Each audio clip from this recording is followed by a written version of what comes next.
اور ذی الحجہ کے مہینے سے متعلق کچھ یادیں ہیں وہ بھی ہر مسلمان کے ذہن میں رہنی چاہیے۔ ذی الحجہ کے مہینے کی ایک یادگار تو یہ ہے کہ اس میں حضرت ابراہیم علیہ السلام نے ایک بہت بڑی قربانی دی تھی اور اپنے بچے کو ذبح کر دیا تھا۔ اللہ نے بچا لیا تھا، انہوں نے تو ذبح کر دیا تھا، اللہ نے بچا لیا تھا۔ یہ اس مہینے کی ایک یادگار ہے۔ اس یادگار سے مسلمان کا یہ ذہن بنتا ہے کہ دنیا ادھر سے ادھر ہو جائے، اللہ کا حکم نہ ٹوٹے۔ آج ہم شادیوں میں اللہ کا حکم توڑ دیتے ہیں لوگوں کو خوش کرنے کے لیے، غمیوں میں اللہ کا حکم توڑ دیتے ہیں لوگوں کو خوش کرنے کے لیے، تجارت میں، کاروبار میں، ملازمت میں کتنے اللہ کے احکام توڑ دیتے ہیں لوگوں کو خوش کرنے کے لیے، مال کے لالچ میں، پیسے کے لالچ میں، عزت کے لالچ میں۔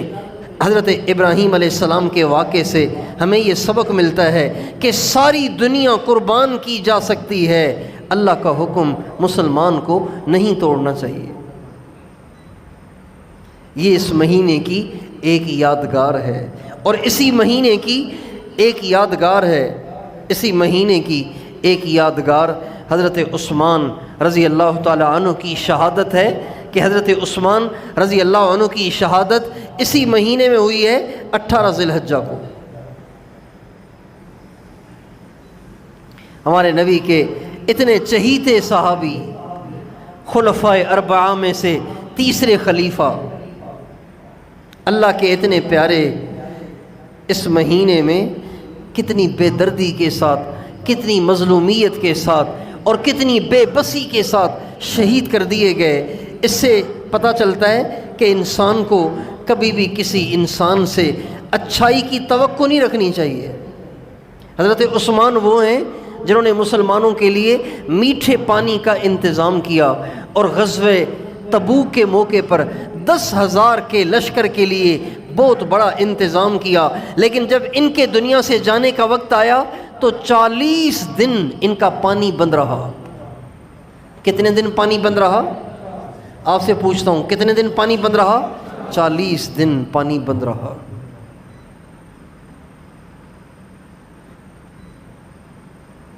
کھانے کے لیے کچھ نہیں،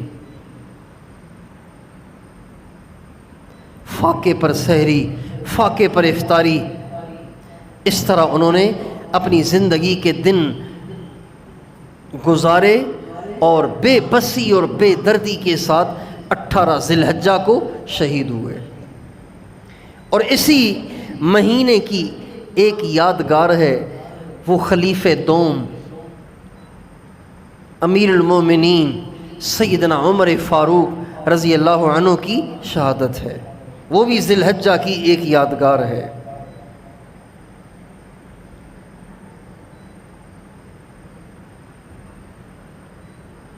اللہ کے نبی کے جتنے صحابہ ہیں وہ سارے ہی مقدس ہیں، سارے ہی مبارک ہیں، سارے ہی اللہ کے ہاں مقبول ہیں، سبھی کا اللہ کے ہاں بہت بڑا درجہ ہے۔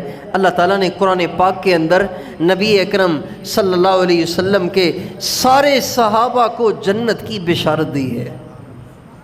اللہ تعالیٰ فرماتے ہیں لا يستوی منکم من انفق من قبل الفتح وقاتل اولئک اعظم درجة من الذین انفقوا من بعد وقاتلوا وکلا وعد اللہ الحسنى۔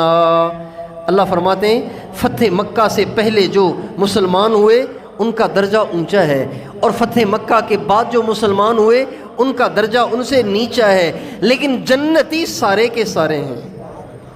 ہمارے نبی کے سارے صحابہ جنتی ہیں، اور یہ واحد جماعت ہے، صحابہ کی جماعت واحد جماعت ہے، صحابہ کی جماعت واحد جماعت ہے کہ مرنے سے پہلے اللہ پاک نے ان کو بشارت دی کہ میں تم سے راضی ہوں۔ یہ واحد جماعت ہے انبیاء کے بعد جن کو اللہ نے مرنے سے پہلے ہی بشارت دے دی میں تم سے راضی ہوں۔ اس کا تو پتہ کسی کو بھی نہیں چل سکتا کہ اللہ راضی ہے یا ناراض ہے؟ بہت سے بڑے پرہیزگار اور دیندار مرنے سے پہلے ایمان ہی سے محروم ہو جاتے ہیں۔ لوگ سمجھتے ہیں بڑا نیک تھا اور مرنے کے بعد پکڑے جاتے ہیں، لیکن صحابہ وہ مقدس جماعت ہے، وہ مقدس جماعت ہے، وہ مبارک جماعت ہے کہ جن کو اللہ نے مرنے سے پہلے ہی کہہ دیا لقد رضی اللہ عن المؤمنین اذ یبایعونک تحت الشجرہ۔ میرے نبی، درخت کے نیچے کھڑے ہو کر تیرے جن صحابہ نے تیرے ہاتھ پہ ہاتھ رکھ کر بیعت کی، ان کو بتاؤ میں ان سب سے راضی ہو گیا ہوں۔